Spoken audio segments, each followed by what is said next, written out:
Hi everybody. In the last two lectures of the nuclear chemistry, that is the application of radioisotopes, we have discussed few applications of the radioisotopes such as use of tracers to study the reaction mechanism as well as to study the structure determination. Then here use of the radioisotopes in the age determination. So, with the help of the radioisotopes, the age of the water sample, then age of the dead organism, age of the minerals and rocks, and age of the earth can be determined with the help of the radioisotopes. Already we have discussed this application in the last two lectures. In this lecture, we are going to discuss some medical applications of radioisotopes. So, friends, let us consider one by one. So, here applications of radioisotopes have been made for understanding the metabolic reaction, then here the mechanism of the reaction of the drugs, the location of the cancerous growth, then here the obstruction in the flow of blood, etc. And here we are going to discuss some of these application here. So, here first application is the thyroiditis. So, here all of you know that most of the iodine we obtain from the food is accumulate in the thyroid glands, and here the iodine play important role in our well-being as it control the growth and proper metabolism. So, here the thyroid gland in some people become overactive, and when the thyroid glands are overactive, then it is a patient of the hyperthyroiditis, and in some people it becomes underactive. So, here in a person or in a patient, if the thyroid gland it is underactive, then he is the patient of the hypothyroiditis. So, here this hyperthyroiditis and the hypothyroiditis, both these conditions being unhealthy and leads to serious consequence if not detected and treated in the time. So, here what is the diagnosis? Whether the person is suffering from the hyperthyroiditis or the hypothyroiditis, how it is the diagnosis? So, here the condition of the thyroid gland can be studied by giving a light dose of radioiodine to the patient. So, here about 10 microcurie of iodine 131 in the form of sodium iodide is given through orange juice to the patient. So, here the isotope of the iodine, that is the iodine 131, is used in the form of the sodium iodide, and how it is given to the patient? It is given to the patient in the form of or in the orange juice. So, here what is the quantity of the iodine 131? It is a 10 microcurie. So, here the counting of gamma activity emitted by patient's thyroid is started immediately with the scintillation counter fixed at a distance of 20 centimeter from the thyroid. The counts are compared with the dummy plastic thyroid injected with the same amount of iodine 131 and under the same experimental condition. So, here the counts are continued for the several hours. The ratio of the counts, that is a dummy and patient, that is the counts of dummy to the patient, are plotted as a function of time and compared with the curve of a normal, and from this curve here the hyperthyroiditis or hypothyroiditis is detected. So, here this is the graph.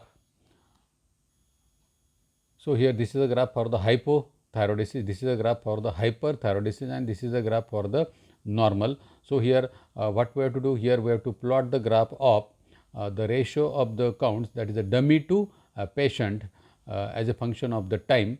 So, here this is the graph of normal, hyper and hypo. So, here hyper and hypo graph, it is compared with the normal person, and from this graph it is find out whether the person is suffering from the hyperthyroiditis or the hypothyroiditis. So, this is the diagnosis. So, what is the therapy?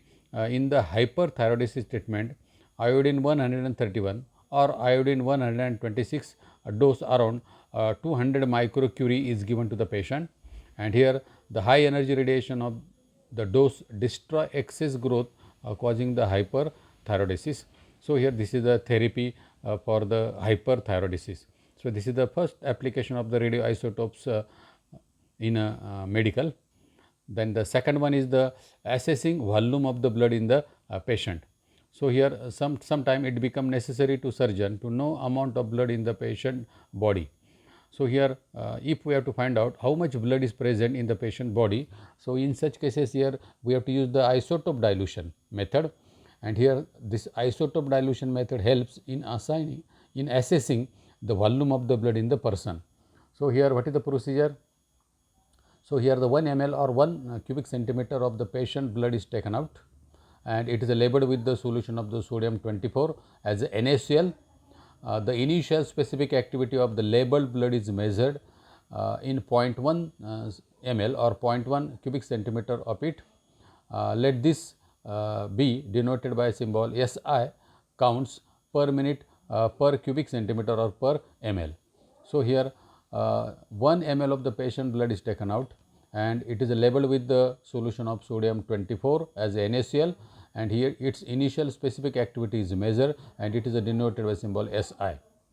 The rest of the labeled sample, that is a 0.9 ml or 0.9 cubic centimeter of the blood, that is Y, is re-injected intravenously to the patient, and after 15 minutes needed for the circulation and homogenation of the blood. That means here the 15 minutes are required for the circulation and the homogenation of the blood when we inject the labeled sample of the blood, that is a 0.9 ml.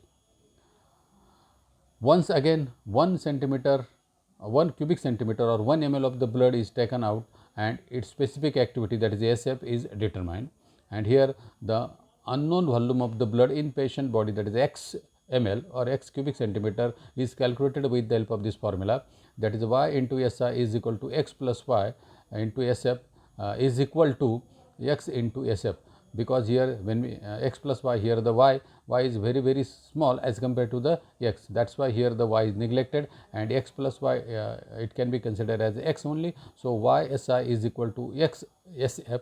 So here this formula or this equation can be rearranged, that is X is equal to SI divided by SF into Y cubic centimeter or the ml. So here with the help of this formula, here the blood in the patient body it can be determined. So this is the second application. Then let us consider the next one, that is the brain tumor location. So here the if tumor is present in the brain, its location can be find out with the help of the radioisotope. So here the certain dyes like fluorescence, then rose bengal, are preferentially absorbed by the cancerous cells. So here in the technique, the dye is labeled with the iodine 131 is administered to the patient, or it is given to the patient. The entire space around the skull is scanned by the special counter, and region of the brain where the iodine 131 accumulates is located.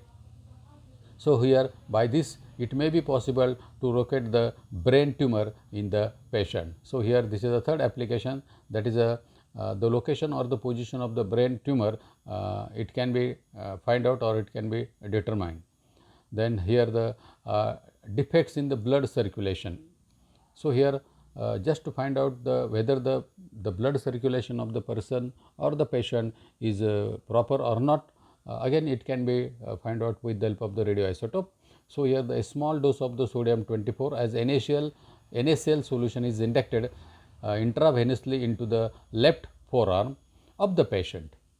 The arrival at various other part of the body of sodium 24 is followed as function of time by the GM counter, that is a Geiger-Müller counter. So here what is important, the arrival time indicate the normal or defective circulation of the blood.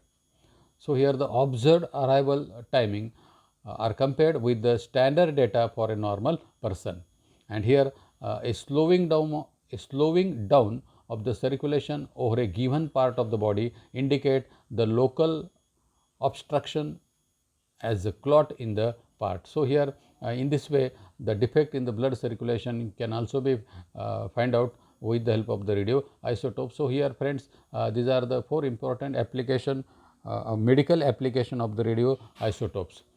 So, here friends, beside the above, a very large number of radioisotopes are used for the medical purposes. Some of these are given below, or some of them are listed below. Here the purpose of the study, and here the radioisotopes used.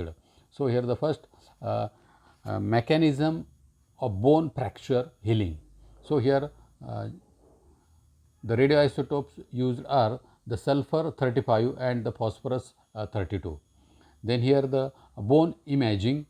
So, here iron 18 or the strontium 85, these two are used as a radioisotopes. Then here for the kidney disorder. So, here the radioisotopes are technetium 99 and here the indium 131 are used. Then here the liver or spleen, here the again technetium, that is 89, and here iodine 131, and here the gold 198. These radioisotopes are used just to study the liver and the spleen. Then the lung ventilation, here gallium, that is 67, and iodine 131 are used. Then here blood disorder like leukemia, here the phosphorus 32 is used. And lastly, here the function of vitamin B12, here the cobalt 58 is used. So, here these are the some radioisotopes which are used to study the mechanism of the bone structure healing, then bone imaging, kidney disorder, liver and spleen, lung ventilation, blood disorder like leukemia, and lastly the function of the vitamin B12. So, friends, these are the some medical applications of the radioisotopes. So, thank you.